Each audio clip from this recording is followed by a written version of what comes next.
ঝন্টু, এ ঝন্টু, আরে এই চোদ না ঝন্টু। হ্যাঁ হ্যাঁ বাবু, কি হয়েছে কি হয়েছে? লেওড়ার বাল কি হয়েছে মারাচ্ছ? কোথায় ছিলিস তুই? আসলে বাবু কালকে সারা রাত জেগে কাজ করেছি তো, তাই একটু ঘুমিয়ে পড়েছিলাম। চোদনাগুলো শুধু পড়ে পড়ে ঘুমালে হবে? এখনো যে কত কাজ পড়ে আছে সেই বেলায় কি হুঁশ আছে? লেওড়া এত লোকের আয়োজন, বাজারগুলো কখন করবি শুনি?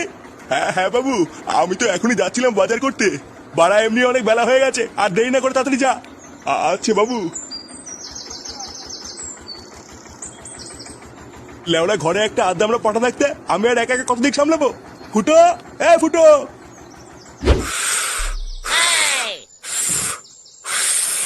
উফ, বাড়া বালের বেলুন ফুলাতে ফুলাতে মুখটা পুরো ব্যথা হয়ে গেল।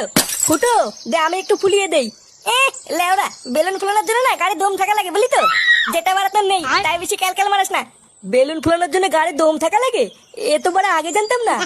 ফুটো, এ ফুটো। নে বাড়া, বাবা আবার ডাকছে কেন? যা ফুটো, কাকু ডাকছে শুনে আয়। ধুর লেওরা, বাল যাবে, আমি এমনি খেটে খেটে মরছি। কিরে ভোটাগুলো, কাজ কত দূর? পল্টুদা, এত দেরি করলে কেন? আর বলিস না, বাড়ির থেকে দুটো পান্তা ভাত খেয়ে আসলাম। এ লেওরা ফটকে কোথায় রে? ফটকে? ওই লেওরা মনে হয় ডিজে বক্স আনতে গেছে।